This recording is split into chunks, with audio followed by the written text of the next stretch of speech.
English translation, 479th contact. Saturday, 5th September 2009, 12:11 hours. Greetings, Ptah, dear friend. Have you been waiting long? No, because I also came only 2 minutes ago, Edward, my friend. You had Florina tell me she is proofreading with Bernadette and me today because you cannot stay long? That is true, because I am very busy. Then may I ask you something right now? Of course, but I have something personal to discuss with you before I have to leave again. My first question is about Saturn and the outer ring. Can we talk about it now? The time has come, yes. On my great journey, you said that this outermost and very thin and gigantic ring of Saturn will be discovered by terrestrial astronomers around mid-2009.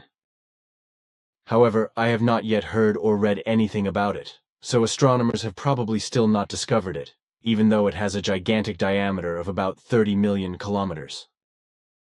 The time has come, I said so. Good. As you know, I answered a bulletin question regarding the Mayan calendar. Although I stayed factual, more questions have come up now, because unreasonably, certain human beings simply fabricate fear out of everything and imagine horror scenarios. It is simply crazy, because many people are not able to process simply given explanations, etc. in a rational way, but fall into fear and panic through stupid thoughts and fantasies. So I think that in the November special bulletin I will go back to the Mayan calendar and explain again that 2012 will also be a year like any other year before and after. Even if there are big events in 2012, they are also not geared towards an end of the world and such nonsense. Even if nature, through the fault of human beings, goes crazy in terms of climate and also in other ways, and great natural disasters are announced, everything takes place in a framework in which there is not room for an end of the world. In principle, the natural disasters are of course intensifying, but this is not exceptional anymore for a long time. And what happens with the activity of the Sun, which reaches its 11-year cycle in 2012, is not really unusual either, apart from the fact that this time will be a very strong phase. And as I mentioned in my bulletin response, with regard to the Mayan calendar, 2012 will bring a whole series of very special events. I have written the following. And the central star of our system, the Sun, will also contribute to this, because huge eruptions will occur on the surface of the Sun, and will cause solar storms, which will be very intense, and will also affect the geomagnetic balance of the Earth. Very strong X-rays reaching the Earth can cause the magnetic field to fluctuate very strongly. And geomagnetic storms can cause the collapse of power grids and all electronic equipment, including satellites and the ISS, which can be severely damaged or even fail completely. Such solar storms can lead to enormous natural disasters, but in the worst case, also to a reversal of the Earth's magnetic field. It must also be said, however, that such solar storms form in a precise rhythm every 11 years to a climax, which is normal, although it may occur with exceptional intensity in 2012. The Earth is therefore likely to come under a heavy bombardment of hard radiation, which can also have a very negative effect on the Earth's ozone layer. The whole process that results from this can lead to the formation of nitrogen oxides and acid rain worldwide, which can have evil and destructive effects on the entire plant world. The enormous solar flares can lead to further very strong climate changes on Earth, and thus also to enormous droughts, storms, volcanic eruptions, earthquakes, failed harvests, and thus to even greater famines than those already existing. Beside all this, the year 2012 will bring other unpleasant things, such as a hitherto unknown, invisible, dark and huge space wanderer, threatening from the edge of our solar system, who could cause tremendous harm to the Earth. And if this should actually happen, then the fact of its existence would only become apparent from about 2010 or 2011, if at all, because the possibility of a dark and therefore not detectable passing of the Colossus is also possible. Furthermore, the year 2012 is threatened by all kinds of unpleasant machinations in terms of discord, severe warlike actions in a worldwide manner, as well as further increasing degeneration and exaggeration of human behavior, all these things being of particular evil. What is going to happen in this regard? The year 2012 will prove, but it must be said that these are natural processes, as they have been occurring again and again since time immemorial, and therefore are not extraordinary. I did not talk about those things that are extraordinary, because you said that I should not do that, and I also think myself that it would be wrong to call them already now, even if these things are not meant to be afraid of. I have briefly mentioned the reference to this with discord, serious acts of war, increasing degeneration and exaggeration of human behavior, etc. To name these extraordinary things is really early enough, just before they arrive, because they also have nothing to do with the end of the world. And as for the dark spacewalker, who, if he were to come near the Earth, could do much harm, is a thing that needs no fear, for he is still very far from the Earth and in the outermost regions of the solar system. It is also questionable whether the Colossus will become visible from Earth at all, and not simply disappear again without a trace on its normal orbit. Earthly astronomers have not yet been able to discover it, to my knowledge either. And what else is to be said about the 21st of December 2012, which is being traded as the end of the world, world change or the New Age by prophets of doom, esoterics, panic makers and Mayan calendar believers, etc., is the following. The system of the Mayan calendar is based on Mayan astrological calculations, which are incorporated into a circular triple gear system. The large gear wheel, which has two small outer gears, has a fixed starting point, the same as the larger of the two small outer gears.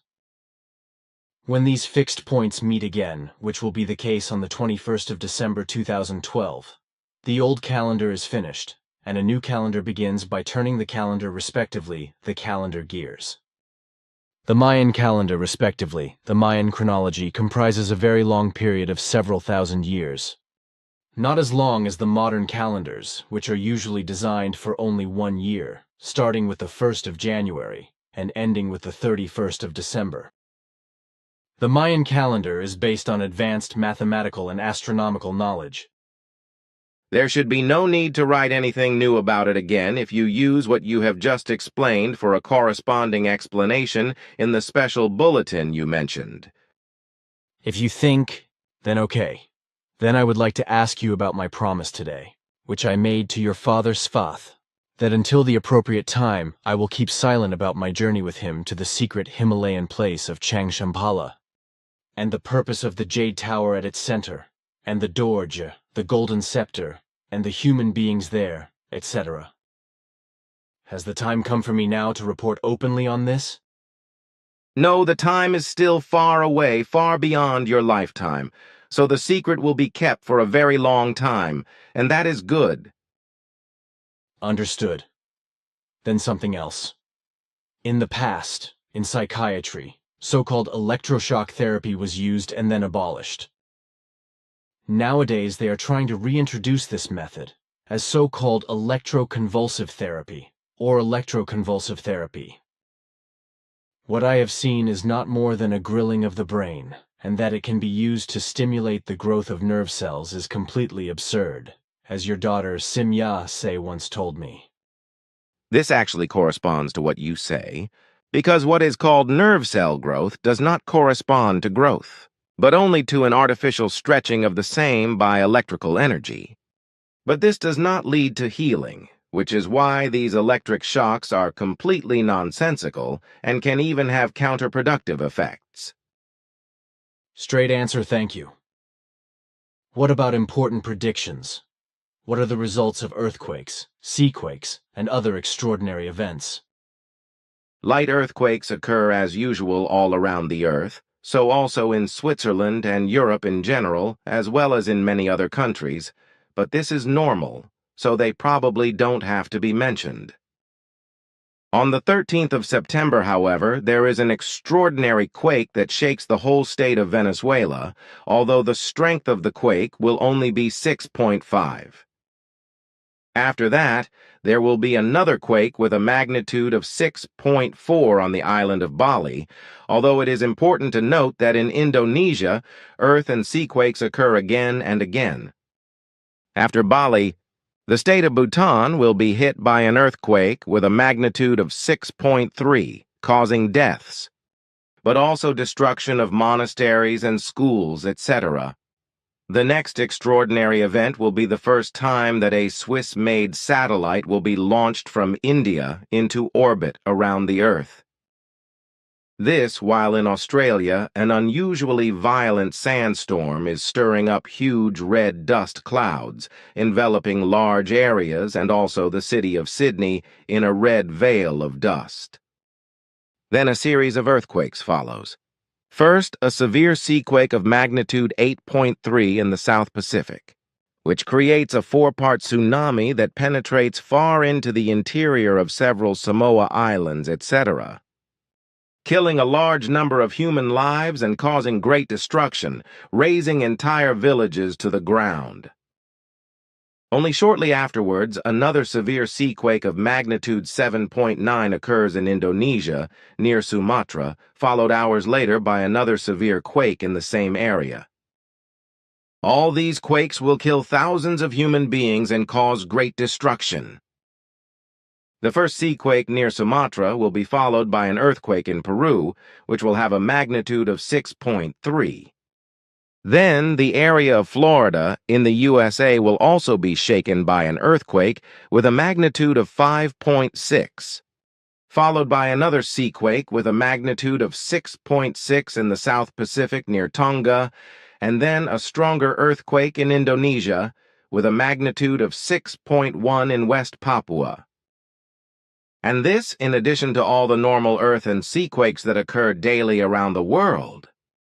And contrary to the assertions of the scientists after the quakes that the series of quakes mentioned above would not show any connections whatsoever, this is not true, because all these quakes have connections with regard to the earth-shaking vibrations that spread all over the world, whereby one quake triggers the next one.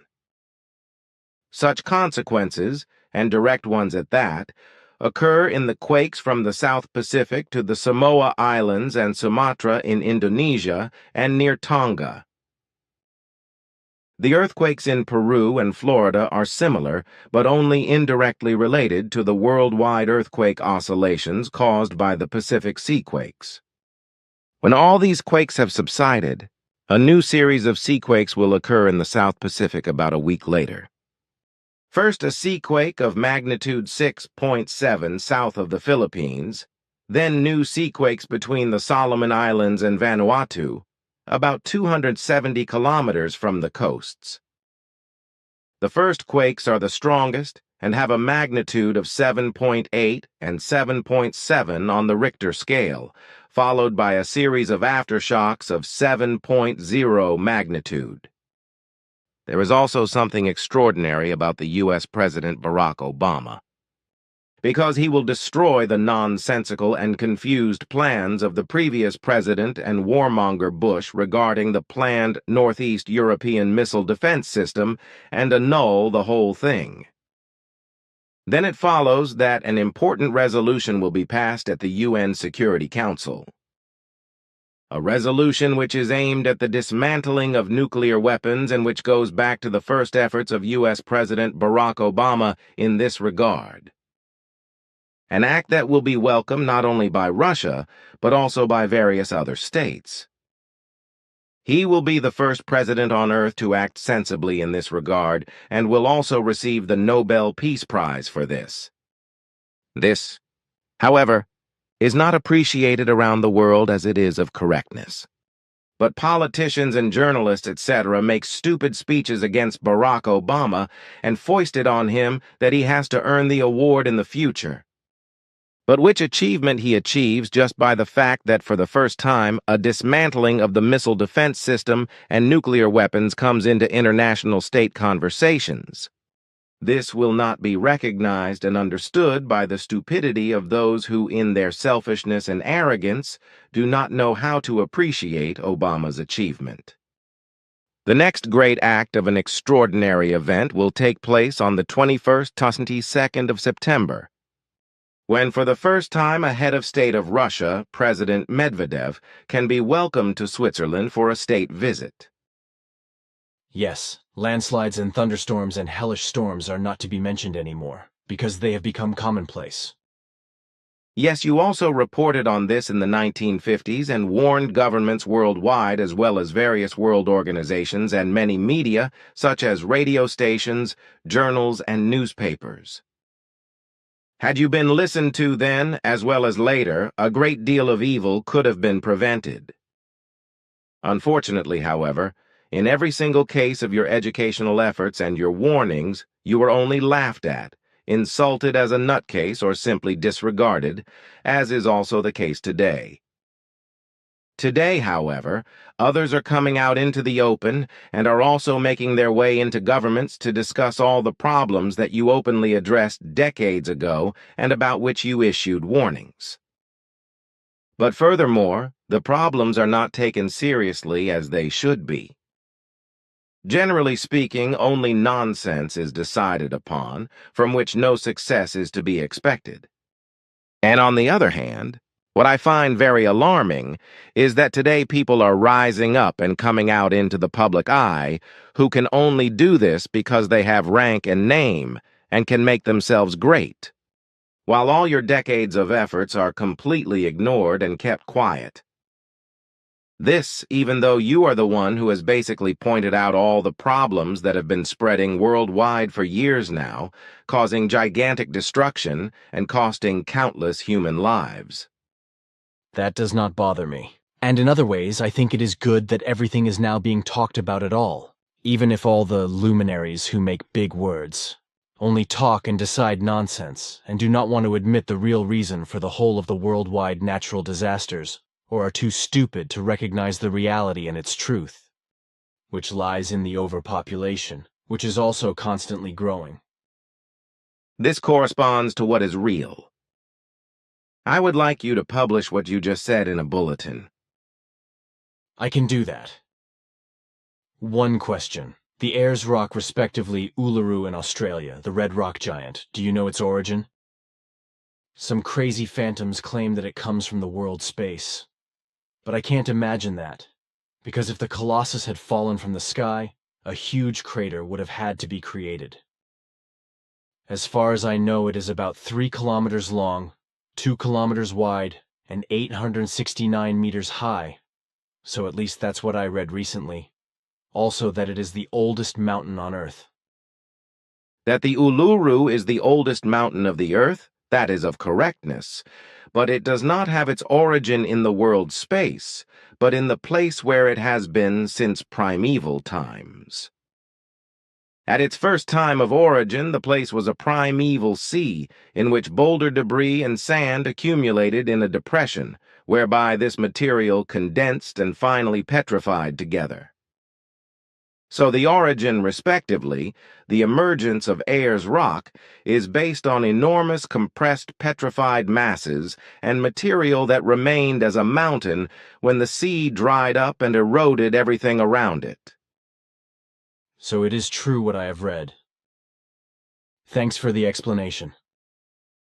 It is always good to have a friend who is a lot older than you are, and who has more comprehensive knowledge that goes beyond general education and is based on expertise. If that was all you wanted to ask? It was, yes. Then I have the following of a personal nature to discuss with you.